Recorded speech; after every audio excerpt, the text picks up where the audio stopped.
अस्सलाम वालेकुम स्टूडेंट्स, आज हम बात करेंगे लॉ गेट के 5th मॉक टेस्ट के बारे में। ये 70 नंबर का टेस्ट है हमारा। ये हमारी अकेडमी की तरफ से टेस्ट कंडक्ट किया जाता है। हर वीक हम एक टेस्ट कंडक्ट करते हैं, उसके बाद उस पर एक्सप्लेनिंग लेक्चर होता है। ये हमारा सिलसिला इंशाअल्लाह अज़ीज़ 23 जुलाई तक जारी रहेगा और 24 जुलाई को हमारे स्टूडेंट्स और जितने भी हमें देखने वाले स्टूडेंट हैं वो पास होने के बाद खुशी से एक दूसरे को मुबारकबादें दे रहे होंगे।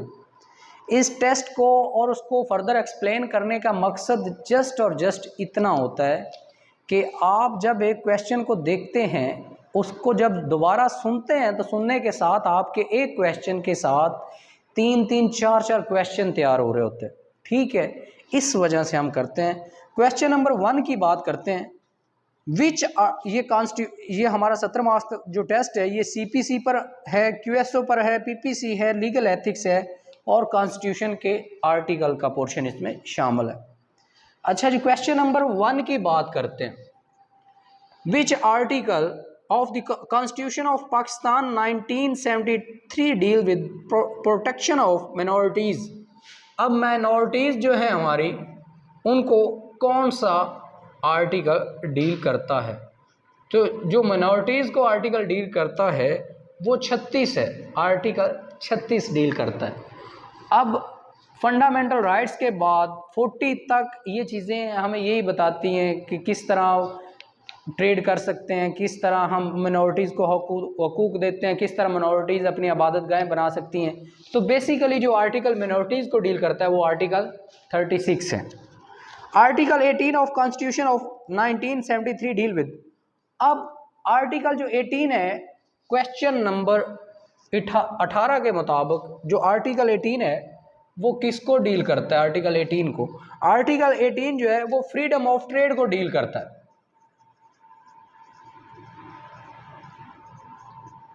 यानी पाकिस्तान में रहते हुए हर बंदे को आज़ादी है कि वो अपनी मर्जी से बिजनेस करे, अपनी मर्जी से अपना कारोबार करे।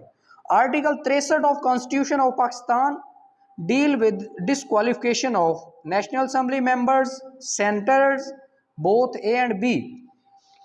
जो कॉन्स्टिट्यूशन का आर्टिकल 62 है वो क्वालिफिकेशंस को डील करता है, क्वालिफिकेशन को डील करता है, जबकि आर्टिकल जो 63 है वो पार्लियामेंट के मेंबरान के डिसक्वालिफिकेशंस को डील करता है।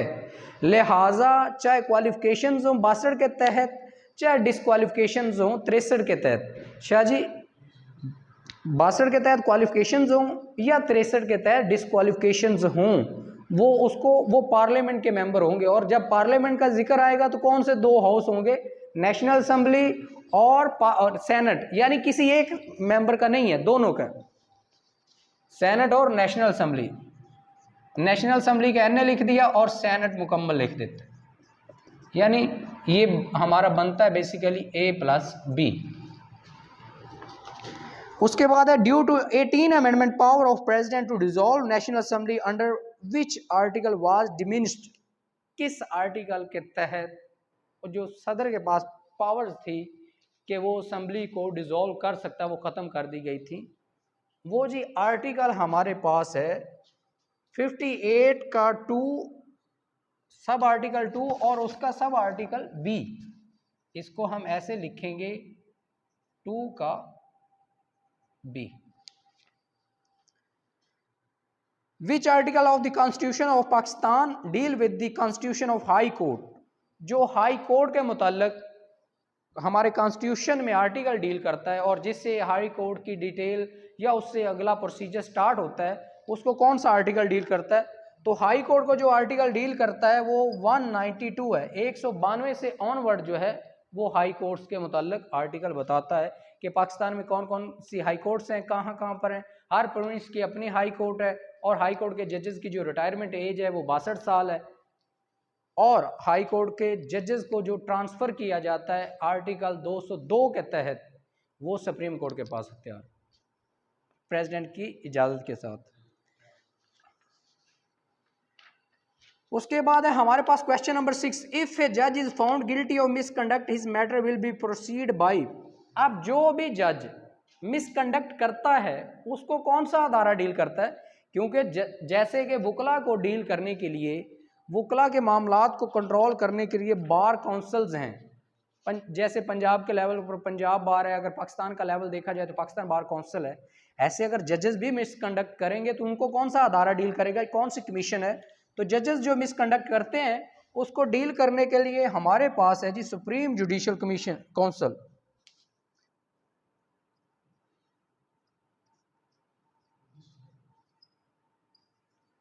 Supreme judicial council.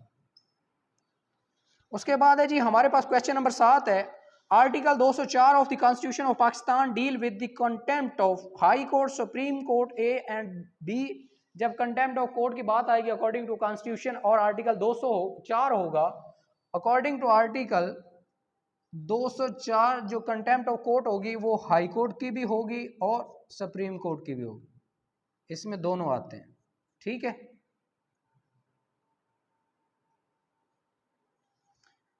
उसके बाद है जी question number 8, before entering upon office the chief justice of Pakistan shall make oath before.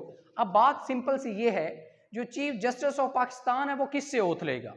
Chief justice of Pakistan president से ओथ लेता है और बाकी जो जजेस हैं सुप्रीम कोर्ट के वो चीफ जस्टिस के सामने ओथ लेते हैं। अब मैंने वो जो बात की थी कि हर क्वेश्चन के साथ हम 3-3 क्वेश्चन करेंगे, वो इसी सेंस में की थी कि जब हम क्वेश्चन पढ़ते हैं तो हर क्वेश्चन के साथ साथ हमारे 3-3 क्वेश्चन 4-4 तैयार हो रहे होते हैं। अब जो है हमारे पास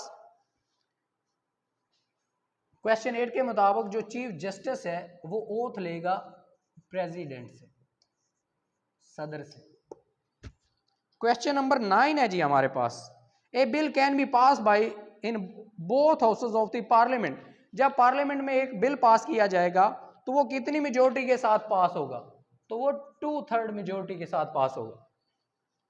क्वेश्चन नंबर 10 है जी, qualification on ground of defection of members of parliament is provided in article. अब क्वालिफिकेशन जो है वो है 62 आर्टिकल के तहत, जनरल डिस्क्वालिफिकेशन है आर्टिकल 63 के तहत। अब इसमें शाह जी वो बात करता है disqualification on grounds of defection.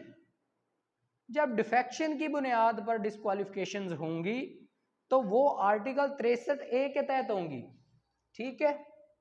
किस आर्टिकल के तहत होंगी? आर्टिकल 63A के तहत। क्वेश्चन नंबर 11 है जी अब हमारे पास, इससे ऑनवर्ड स्टार्ट हो रही है हमारी CPC. Whenever appellate court record additional evidence, the appellate court shall follow the principle provided.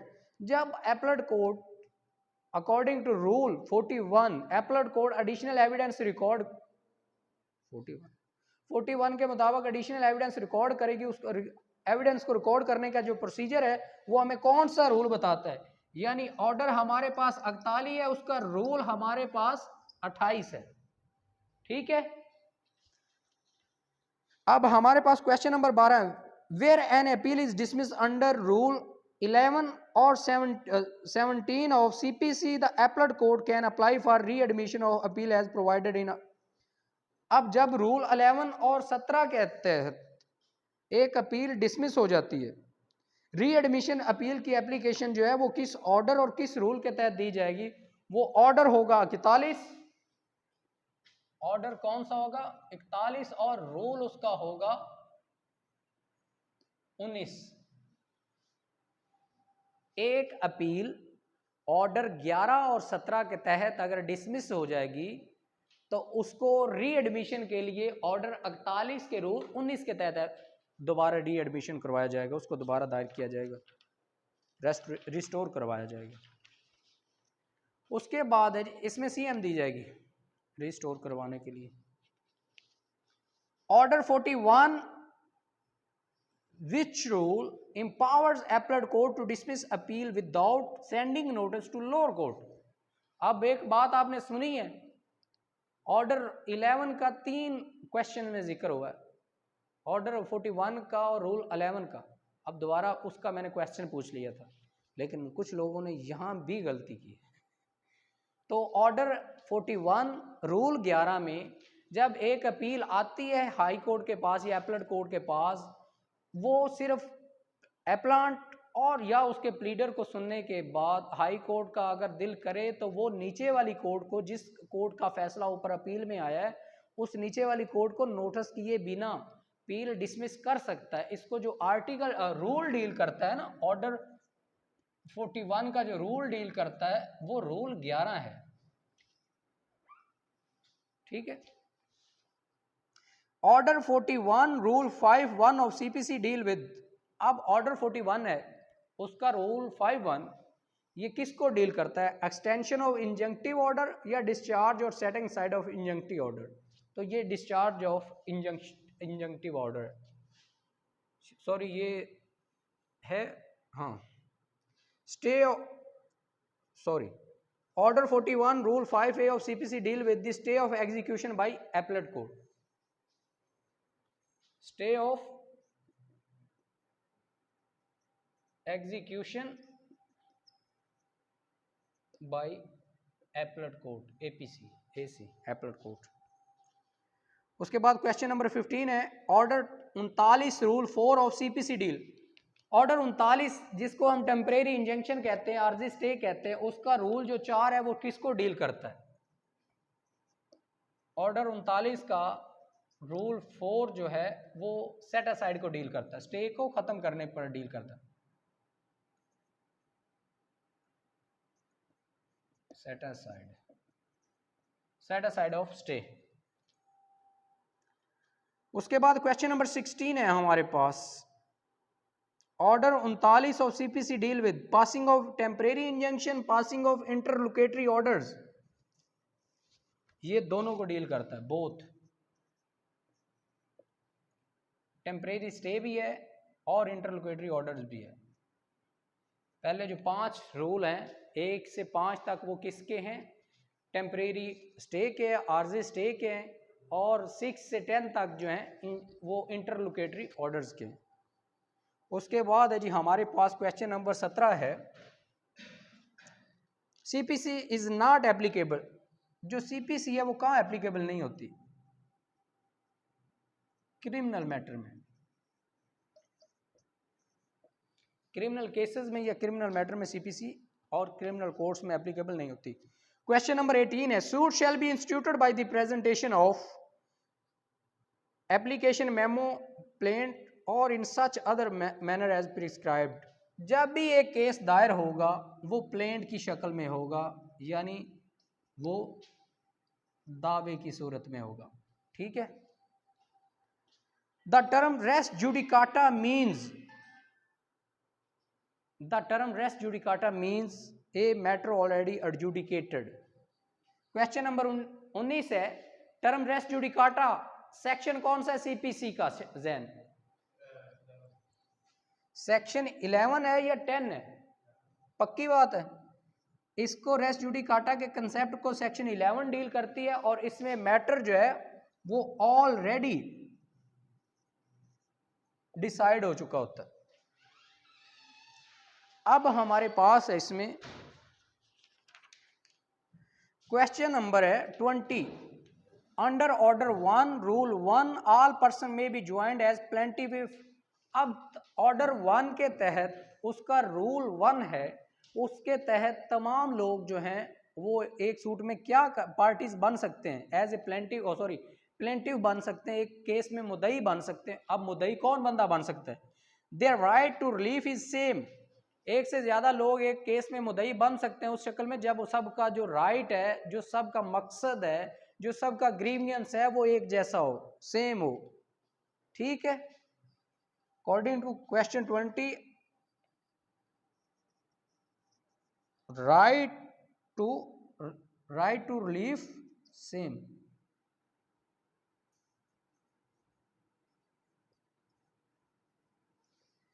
ये लोग प्लेंटिव बन सकते। क्वेश्चन नंबर 20 है, the power enjoyed by the court to fulfil needs of justice in absence of specific provision of CPC are called. जो अदालत अपनी जाती power को इस्तेमाल करती है मैडम, उसमें जब सीपीसी की स्पेसिफिक प्रोविजन साइलेंट हो, एब्सेंट हो, तो तब वो जो अदालत अपना इख्तियार इस्तेमाल करती है उसको हम क्या कहते हैं? नेचुरल पावर कहते हैं, डेलीगेटेड पावर कहते हैं, या इनहेरेंट पावर कहते हैं? उसको हम इनहेरेंट पावर कहते हैं।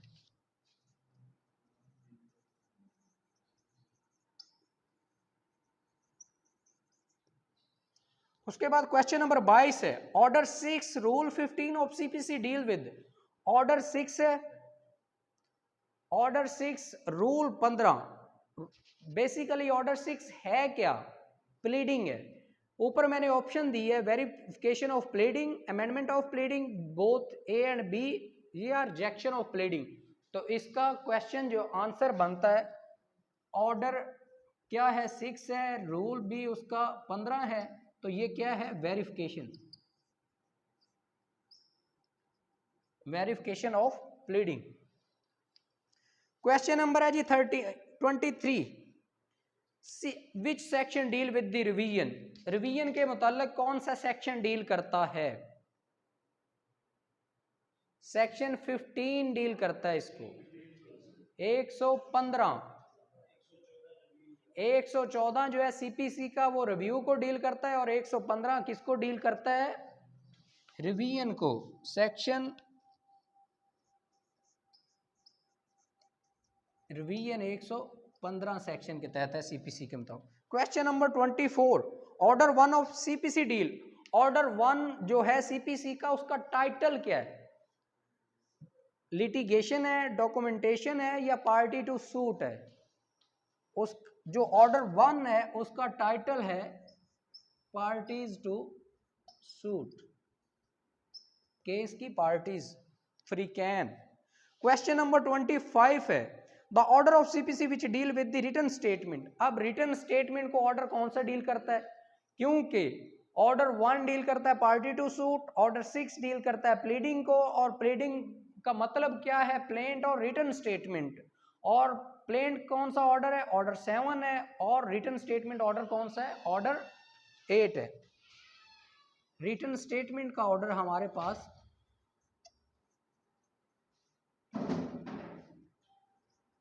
ऑर्डर 8 है जी हमारे पास रिटन स्टेटमेंट का।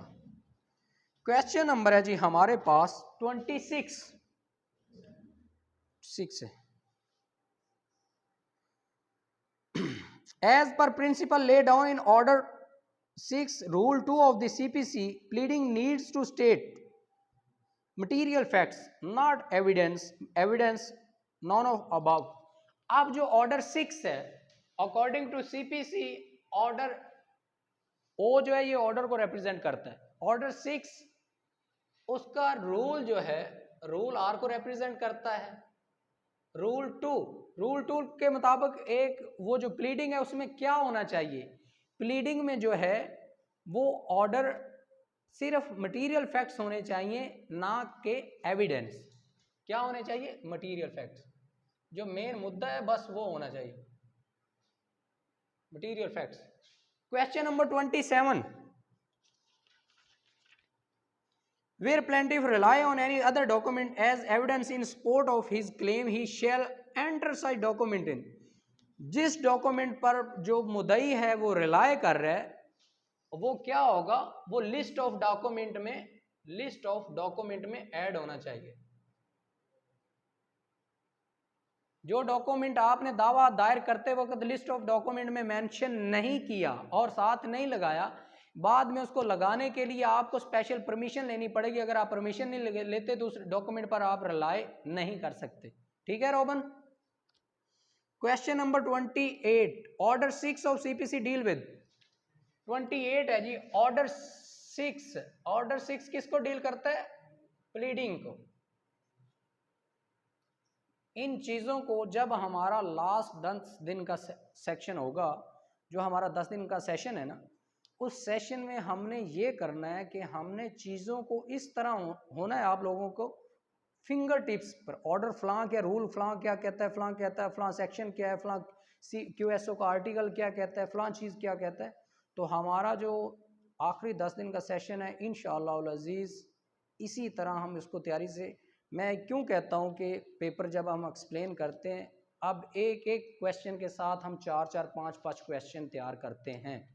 इस वजह से ऑर्डर को दोबारा एक्सप्लेन किया, जो भी हमारा टेस्ट होता है सॉरी, उसको एक्सप्लेन किया जाता है। उसकी रीज़न जस्ट ये होती है कि एक टेस्ट को, जैसे कि रॉबन ने कल आपको बताया था कि हर टेस्ट जो है वो आपसे आपके 40 से 45 आर्टिकल QSO के तैयार करवाता है। अगर आप उसको अच्छी तरह से पढ़कर डील करते हैं तो मैं बिल्कुल इससे एग्री करता हूँ। मैं बल्कि इससे भी आगे जाता हूँ कि एक पेपर तैयार करने से आपके 70 से 80 आर्टिकल तैयार होते हैं। कैसे होते हैं वो अभी क्यूएसओ का पोर्शन शुरू करते हैं तो मैं आपको इन्फॉर्म करता हूँ।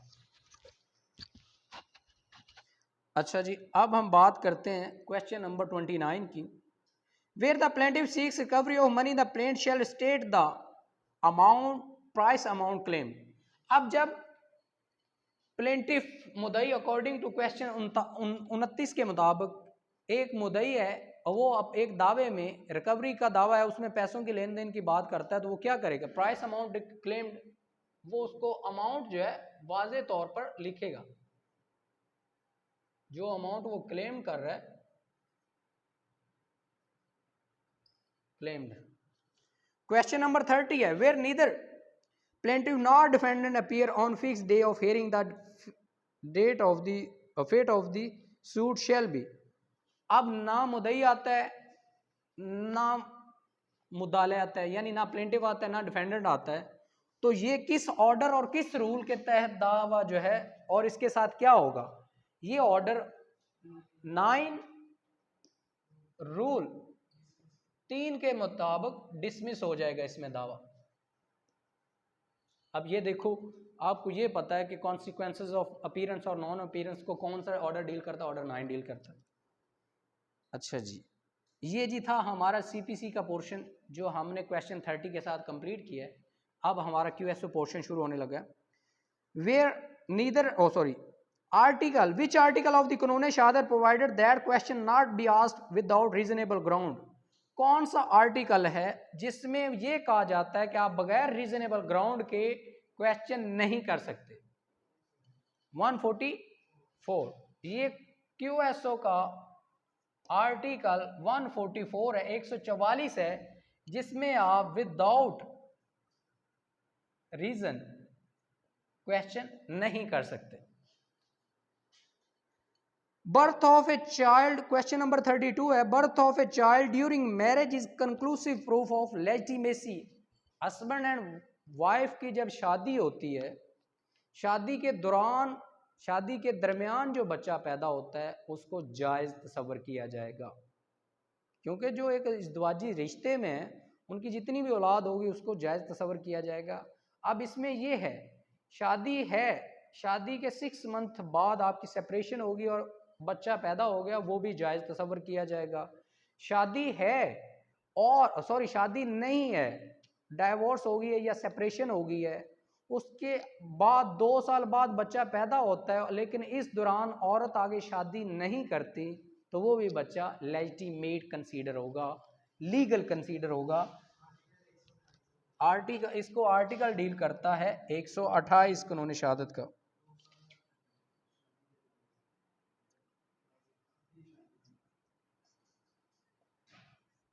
अब ठीक है,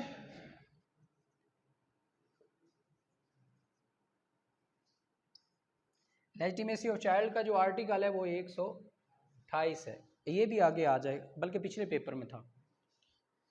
क्वेश्चन नंबर है जी 33, the according to article 24 term alibi, plea of alibi. अब टर्म एलिबाई जो है, जब मैंने लास्ट टाइम क्वेश्चन बनाया था, मैंने इसमें आर्टिकल जो नहीं लिखा था according to which article term of alibi consider होती है। इस दफ़ा मैंने टर्म ऑफ एलिबाई का आर्टिकल भी साथ मेंशन किया, क्योंकि आप जब पेपर इसको अटेम्प्ट करेंगे तो आपको दो कंसेप्ट पक्के हो जाएं कि जो एलिबाई का आर्टिकल है वो 24 है। आर्टिकल 24 के तहत आप प्ली ऑफ एलिबाई को डिस्क्राइब करते हैं। Plea of alibi basically concept क्या है? प्ली ऑफ एलिबाई का कंसेप्ट ये है कि आप ये प्ली लेते हैं कि जिस जगह पे वकूआ हुआ है आप उस जगह पर मौजूद नहीं थे, आप किसी जगह और मौजूद थे। ठीक है, ये इसका कंसेप्ट है।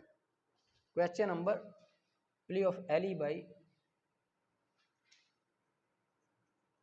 absent from occurrence place।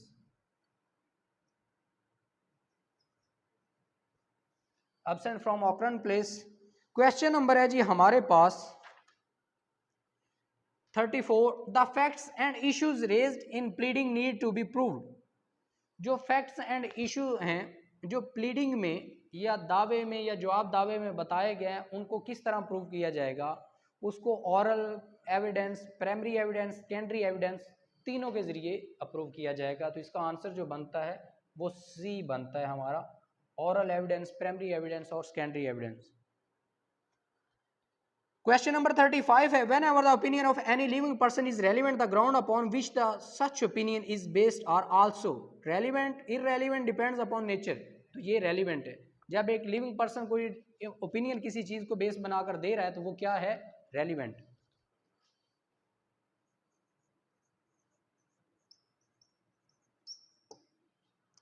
अच्छा जी, उसके बाद हमारे पास क्वेश्चन है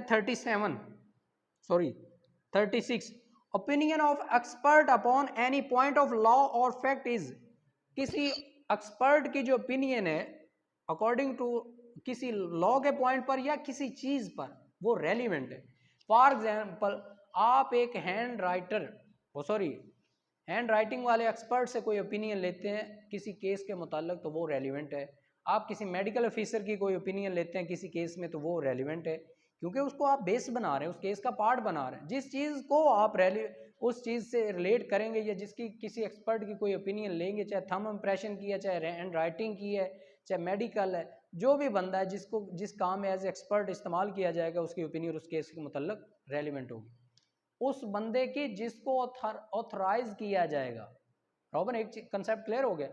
अब वैसे इधर डॉक्टर बहुत सारे हैं, वैसे इधर एक्सपर्ट बहुत सारे हैं, सारे रेलिवेंट नहीं है। जिसको जिस केस में इन्वॉल्व किया जाएगा किसी भी तरह से, चाहे एप्लीकेशन के जरिए अदालत डिप्यूट करे, क्या कोई और गवर्नमेंट का अदारा डिप्यूट करे, जिसको डिप्यूट किया जाएगा किसी काम में, उसकी ओपिनियन रेलिवेंट है। बात समझ आ गई?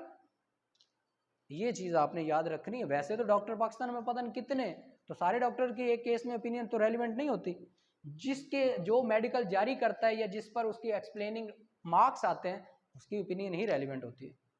अब ये चीज़ आपने याद रखनी। क्वेश्चन 36 है जी, रेलिवेंट। क्वेश्चन नंबर है जी हमारे पास 37, entries in book of account as provided by article 48 of the Qanun Shahadat are relevant but need to be proved by other evidence. According to article 48 एक चीज जो है उसकी बुक्स की एंट्रीज जो है वो रेलिवेंट है केस के मुतालिक मैडम, लेकिन वो एक कंक्लूसिव प्रूफ नहीं है, वो corroborative एविडेंस है। उसको प्रूव करने के लिए आपको अदर एविडेंस की जरूरत है। यानी फॉर एग्जाम्पल, ये मेरे अदारे का रजिस्टर्ड है, इसमें जितनी भी अमाउंट मैं मेंशन कर देता हूँ, फॉर एग्जाम्पल 10 लाख मेंशन कर देता हूँ, ये मेरा पीस ऑफ एविडेंस है। मैं कहता हूँ जी मेरे खाते में लिखा हुआ है, इसने मेरा 10 लाख देना है। इट डजंट मीन कि वो कंक्लूसिव प्रूफ है। वो मेरे एंड तक ठीक है, लेकिन अदालत ये कहेगी कि भाई इसको सपोर्ट करने के लिए तेरे पास और कौन सा एविडेंस है, और कौन सा डॉक्यूमेंट है, या और कौन सा सबूत है तेरे पास। इसका भी क्या है, एक सही है, relevant but need to be proved by the other evidence. Question number है 38, A wish to prove a dying declaration by B, A must prove. अब ए प्रूव करना चाहता है, डाइंग डिक्लेरेशन जो है वो बी से रिलेट करती है। डाइंग डिक्लेरेशन का आर्टिकल कौन सा है? 46A है। अच्छा, 46 जो है वो डाइंग डिक्लेरेशन का आर्टिकल है। अब डाइंग डिक्लेरेशन को आपने प्रूव करना है कि डाइंग डिक्लेरेशन इसकी है या नहीं है। वो एक बंदा कहता है, फॉर एग्जांपल रॉबिन ए कहता है कि ये डाइंग डिक्लेरेशन बी की है, उससे पहले एक स्टेप और है, पहले ये तो प्रूव करो कि बी मरा भी है कि नहीं। अगर मरेगा तो उसकी स्टेटमेंट डाइंग डिक्लेरेशन कंसीडर होगी ना, ऐसे तो नहीं होगी। इससे पहले क्या कंसीडर करना होगा, B death. Question number 39, as per article 45 of the Qanun Shahadat admission are not conclusive proof of the matters admitted but they may operate at estoppel.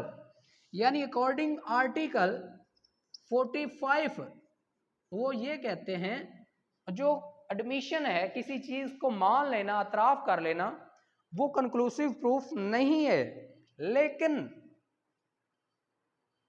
उस चीज के मानने के बाद इतना हो जाएगा कि इस चीज से ये बंदा अब नहीं मुकर सकता। उसको सपोर्ट करने के लिए, प्रूव करने के बाकी चीजों की जरूरत है, लेकिन इस चीज से नहीं मुकर सकता। मुकरने के लिए क्या लग गया उसके ऊपर, स्टॉपल लग गया, रोक लग गई है, ब्रेक लग गई। क्वेश्चन नंबर है जी 40, when accused person record his statement he will be usually acquitted by the court, cross examined by the prosecution, cross examined by his own counsel, cross examination by prosecution। क्योंकि cross exam by prosecution.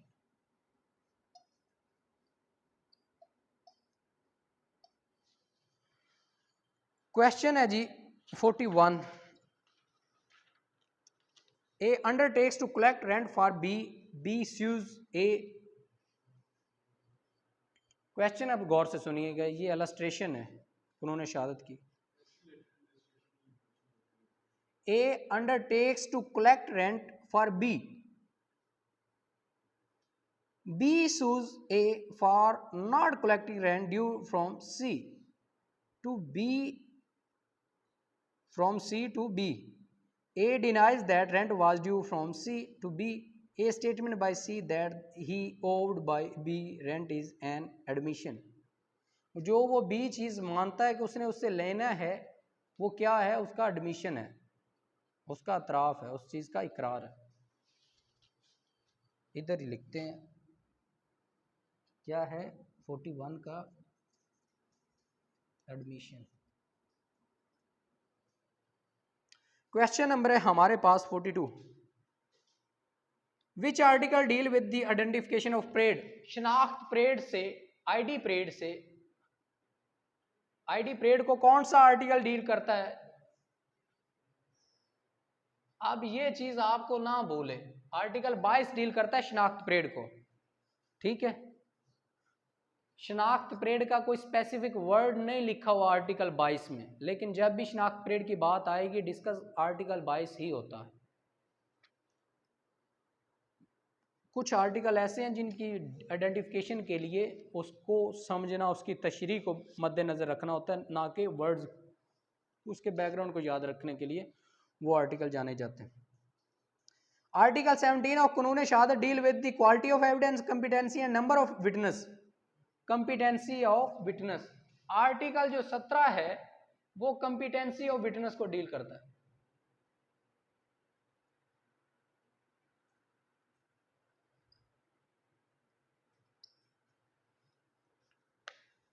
Question number है जी 44, Qanun Shahadat order 1984 does not apply to. अब Qanun Shahadat order जो है, जो हमारा QSO है, वो किस पर अप्लाई नहीं होता पूरे पाकिस्तान में? तो वो आर्बिट्रेटर के सामने अप्लाई नहीं होता। अब आर्बिट्रेटर कौन होते हैं रॉबन? आर्बिट्रेटर होते हैं सालत, सुलह करवाने वाले, मसालहत करवाने वाले। और शहादतों की ज़रूरत, कानून शहादत तो सारा है ही शहादतों का कानून, जिसके ज़रिए एविडेंस करवाए जाते हैं या एविडेंस होते हैं। अब जब एक मुकदमे में, एक केस में सुलह हो रही है, वहाँ पर जब सुलह का मैटर होगा तो तब सवालो जवाब नहीं देखे जाएंगे, सबूत, एविडेंस, गवाहान वगैरह नहीं देखे जाएंगे, तब सुलह है बस करनी है। इसलिए कानून शहादत ऑर्डर जो है वो आर्बिट्रेशन पर एप्लीकेबल नहीं होता। उसके बाद है हमारे पास question number 45, when any witness turn down and record his evidence against the interest of the party who produce it, the party can make an application to the court for declaring such person witness as। अब एक बंदे ने जो गवाह पेश किया अपने फायदे के लिए, रॉबन, एक पार्टी ने एक गवाह पेश किया अपने फायदे के लिए, और वो गवाह ही उनके खिलाफ स्टेटमेंट दे देता है या अपनी स्टेटमेंट से ही मुकर जाता है, तो उसको कौन सा आर्टिकल डील करता है? 150 उसको आर्टिकल 150 डील करता है, और उसको कहते हैं हॉस्टाइल विटनेस, यानी वो अपनी जो गवाही से मुकर जाता है उसको कहते हैं हॉस्टाइल विटनेस। आर्टिकल है 150 हॉस्टाइल विटनेस।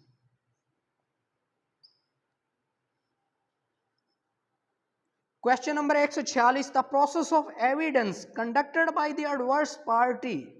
एक केस में शहादतें हो रही हैं, एग्जामिनेशन चीफ हुआ है, उसके बाद जो दूसरी पार्टी उस विटनेस से एविडेंस कंडक्ट करती है या जो कंडक्ट करने का प्रोसीजर है उसको क्या कहते हैं जी?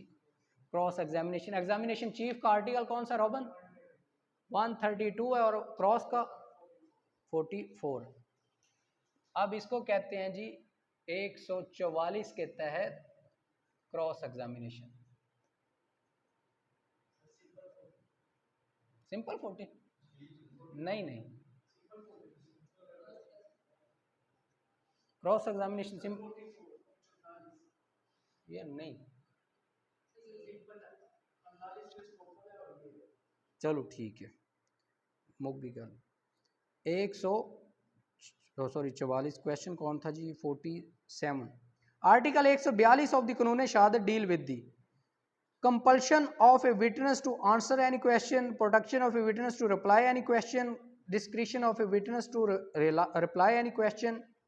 अब 142 जो है आर्टिकल वो डील करता है कि जब भी एक विटनेस से सवाल किया जाएगा उसके लिए कंपल्शन है, कंपल्सरी है, तो he is bound to answer.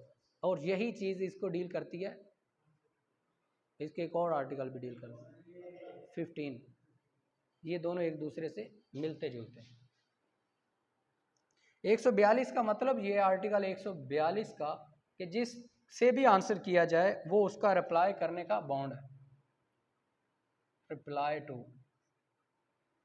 Question. Question 48 है कानून शहादत का। Which article deal with the production of primary evidence. Primary evidence जो है इसको कौन सा आर्टिकल डील करता है? 72 है, 74 है, 76 है। आर्टिकल 72 जो है वो प्राइमरी एविडेंस को deal. 49 under article 44 of the Qanun Shahadat accused person including an accomplice shall be liable to cross examination. अब 44 के तहत 144 वो बाज दफ़ा मैंने वो 300 पढ़ते ना 300 ये 300 मैं जब ऑनलाइन क्लास पढ़ा रहा था वो पता नहीं 100 कोई आर्टिकल थे किसी बुक के, तो मैं उनको भी 342 सर 300 नहीं है 100 है। अच्छा आपको पता है ना हम 100 ही पढ़ रहे हैं, नंबरिंग की हो सकती है, कंसेप्ट वही रहेगा। इवन की बुक खुली हुई है वो फिर भी आ जाता था, क्योंकि वो बोल के इतना वो ज़ुबान पे चढ़ गया था कि वो 342 344 सर 300 नहीं है 100 है 200 है। तो फिर मैंने कहा यार बस कंसेप्ट आगे पीछे नहीं होता, नंबरिंग की खैर है। ये है जी 44 के तहत क्रॉस एग्जामिनेशन, चाहे अकम्प्लिस से किया जाए या जर्नल विटनेस से किया जाए, क्रॉस एग्जामिन। क्वेश्चन नंबर 50 है कानून Shahadat order 1984 was made by the president on. President के ऑर्डर से जो जब कानून शहादत बना था तो ये कब बना था? 26 अक्टूबर 1984 को। ये वाद ऑर्डर है जो अभी तक ऑर्डर की शक्ल में हमारे पास मौजूद है, वरना सदर नहीं रहते उसका ऑर्डर अभी रहता है। अच्छा जी ये अब हमारे पास है 51 से पीपीसी का पोर्शन शुरू हो गया, ठीक है। Whoever commits criminal breach of trust shall be punished with imprisonment of criminal breach of trust according to section 406 के तहत क्रिमिनल ब्रीच ऑफ ट्रस्ट की सजा क्या है? 406 के मुताबिक पीपीसी में जो क्रिमिनल ब्रीच ऑफ ट्रस्ट की सजा है वो 7 ईयर। ये नॉन बेलेबल है, ये भी लिख लें। उसके बाद 52 क्वेश्चन अरेस्ट एंड दमान shall payable to victim and if he dies to his. अब जो अरेस्ट है या दमान है वो जो मजरूब है उसको दी जाएगी अगर वो फौत हो जाता है। तो अरेस्ट एंड दमान जो है जिस तरह ज़मीन के हिस्से या जायदाद वर्सा में तकसीम होती है, विरासत के हिस्सेदारों में तकसीम होती है लीगल एड्स में, इसी तरह अर्श और दमान की भी जो अमाउंट है वो पूरे हिस्से के मुताबिक तकसीम होगी। इसको कहते हैं अकॉर्डिंग टू देयर शेयर्स।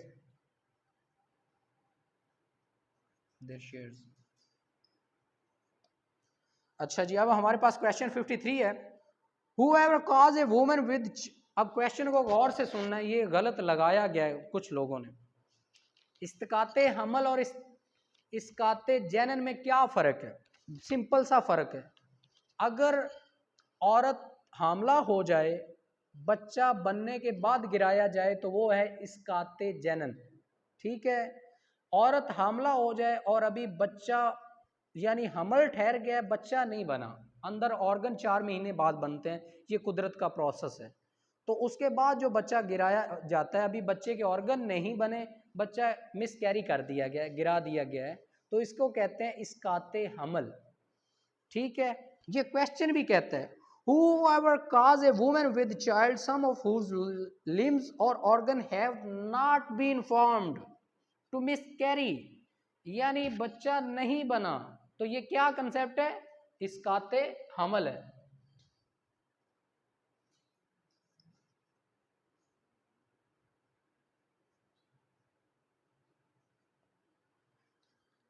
उसके बाद जी हमारे पास अर्श फॉर द ऑर्गन इन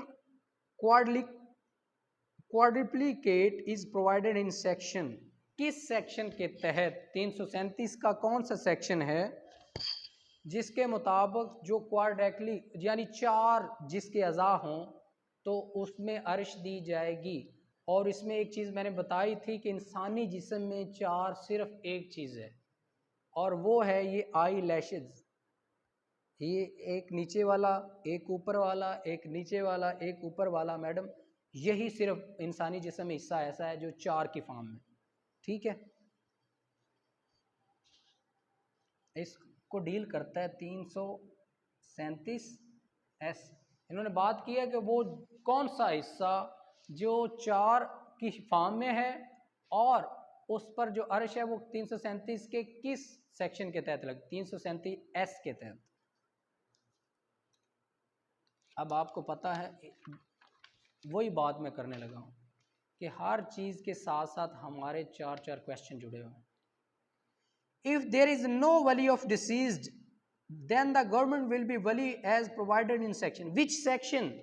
जब किसी का वली नहीं कोई होता तो गवर्नमेंट उसका वली होती है। इसको कौन सा सेक्शन डील करता है? 305 पीपीसी डील करता है। There is no wali, then government is your wali. 55 ही है ना? 55 356 है जी। Whoever with the intention of causing death or with the intention of causing bodily injury to a person, जो बंदा नीयत के साथ, इरादे के साथ किसी बंदे को मारता है या नीयत के साथ उसको नुकसान पहुंचाने की खातर उसको जिस्मानी तौर पर उसके जिस्म पर कोई वार करता है, ज़रब लगाता है, तो इसको क्या कहते हैं? इसको कहते हैं कत्ले अमद। और वो बंदा मर भी जाए तो उसको क्या कहते हैं? कत्ले, जानबूझकर मारा गया ना।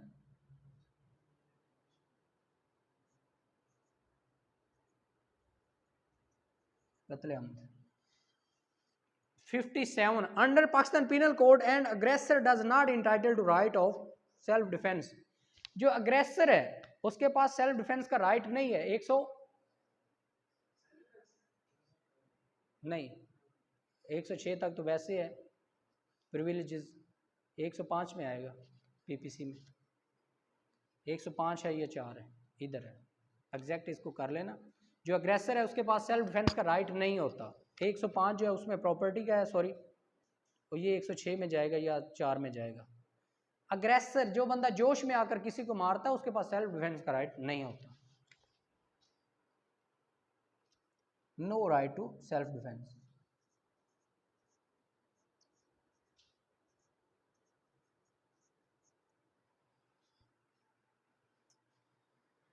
अच्छा जी, मिनिमम क्वांटम ऑफ दियत एज प्रोवाइडेड इन सेक्शन 323। अब बात पता चली, 3 चीज़ें तैयार हो रही हैं। दियत किस में है? 323 में है। उसका मिनिमम क्वांटम क्या है? 30,630 ग्राम सिल्वर है। ये ना कोई और चीज़ लगा के आ जाओ, चांदी की बात कर रहा है ये, बाज गोल्ड लगा के आ जाते हैं। अच्छा जी, section 405 PPC deal with the. 405 जो है पीपीसी का, ये किसको डील करता है? क्रिमिनल ब्रीच ऑफ ट्रस्ट को।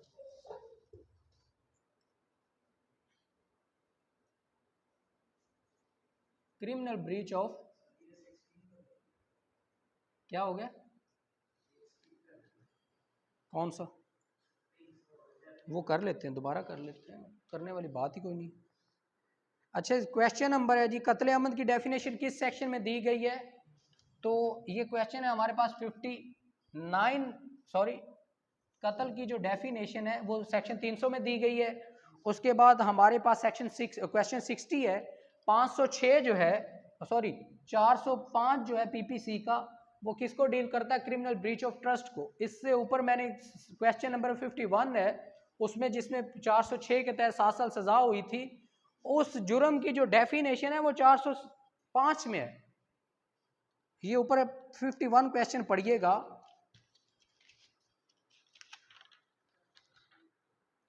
Whoever commits criminal breach of trust shall be punished with imprisonment of 7 years. जो क्रिमिनल ब्रीच ऑफ ट्रस्ट करेगा उसकी सजा क्या है? 7 साल है। अब इसकी जो डेफिनेशन है वो 405 में है, लिहाजा क्रिमिनल ब्रीच ऑफ ट्रस्ट की जो डेफिनेशन है वो कहाँ गई? 405 में। अब हमारा पोर्शन शुरू हो गया जी लीगल एथिक्स का। क्वेश्चन नंबर है जी 61, इधर हमारे पास टेबल में जगह कम पड़ गई थी तो लिहाजा हम इसको ऊपर ले गए।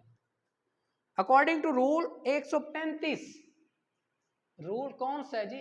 135 के तहत N advocate shall not solicit professional employment, जो एडवोकेट है अपने जो प्रोफेशनल एम्प्लॉयमेंट है उसको अबेजा नहीं करेगा, उसकी तशहीर नहीं करेगा। कैसे नहीं करेगा?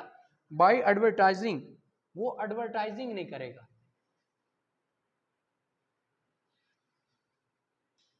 एडवर्टाइजिंग नहीं करेगा। क्वेश्चन नंबर है जी 62, an advocate should decline association as a colleague unless the dues of advocate first retained are paid, which rules. अब किस रूल के मुताबिक, बार काउंसिल के किस रूल के मुताबिक, जब एडवोकेट एक वकील दूसरे केस को उस वक्त तक एक वकील दूसरे वकील से केस को टेकअप नहीं करेगा जब तक वो पहले वकील के पैसे जो हैं वो पूरे अदा ना करवा ले। वो उससे पूछेगा कि आपने अपनी फीस ले ली है, अगर वो ले लेता है तो उसके बाद वो केस को टेकअप करता है। ये रूल कहाँ डिस्क्राइब हुआ है? इसको डील करता है जी 139 रूल जो है वो है Pakistan legal practitioners and bar council rules 1976 के मुताबिक। क्वेश्चन नंबर है जी 63, according to rule 147 an advocate shall not accept professional employment without first disclosing his service relation timing capacity if any with the adverse party. According to rule 147 के तहत अगर उसका adverse party के साथ कोई रिश्ता है, फॉर एग्जांपल ए बी दो पार्टियां लड़ पड़ती, बी आ जाती है आपके पास केस करने, आप क्या हैं? आप वकील हैं। ए आ जाता है सॉरी आपके पास वकील करने आपको, लेकिन बी आपका या तो मोहल्लेदार है या आपका हमसाया है या आपका रिश्तेदार है। आप ए का केस तब तक नहीं ले सकते प्रोफेशनली तौर पर अकॉर्डिंग टू 147 रूल के तहत जब तक आप उसको अपनी सारी वजाहत नहीं बताएंगे कि भाई मैं आपका वकील तो हो जाता हूँ लेकिन मेरा बी के साथ ये ताल्लुक़ है, वो मेरा भांजा है, भतीजा है, मोहल्लेदार है या दूर का रिश्तेदार या बरादरी का बंदा है। तो आपको बी के साथ अपना ताल्लुक़ क्लियर करना पड़ेगा पहले।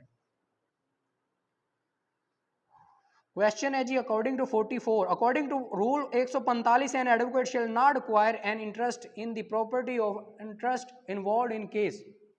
जो वकील है एक केस में दूसरी पार्टी से कुछ नहीं लेगा। इसको कौन सा आर्टिकल डील करता है? 145। क्वेश्चन नंबर है जी 65 है, according to rule 148 an advocate shall not represent, एक एडवोकेट को किस प्रॉपर्टी को किस मसले को रिप्रेजेंट नहीं करना चाहिए या किस में वकील नहीं होना चाहिए। तो जो इसको पहले ये देखो कि आर्टिकल कौन सा डील करता है। आर्टिकल 148 है, उसको कन्फ्लिक्टिंग इंटरेस्ट में, कन्फ्लिक्टिंग प्रॉपर्टी में नहीं होना चाहिए। हमारे लीगल एथिक्स का जो पूरा लेक्चर्स पढ़े हुए हैं वो हर चीज़ को एक्सप्लेन करते हैं डिटेल के साथ भी, आप वो भी सुन सकते हैं। उसके बाद 66 है, the which rules deal with the junior and younger lawyers respect their elders. कौन से रूल के मुताबिक जो छोटे वकील हैं, जूनियर वकील हैं, नए आने वाले वकील हैं, वो अपने उससे बड़े वकला का, सीनियर वकला का एहतराम करेंगे। इसको डील करता है 143 143 रूल डील करता है। अब an advocate owes entire devotion into the interest of the client, warms in the maintenance and defence of his rights and the extortion of his utmost learning and ability to the end that nothing to be taken or to be withheld from him save by rules of law legally implied the rules deal with। इस इतनी बड़ी statement को कि जो भी बंदा है वो अपने केस के मुताल्लिक फुल डिवोशन से, मेहनत से और अपनी पार्टी को इंसाफ दिलाने के लिए सारा कुछ मेहनत करेगा, तो कौन सा रूल इसको डील करता है? इसको डील करता है 156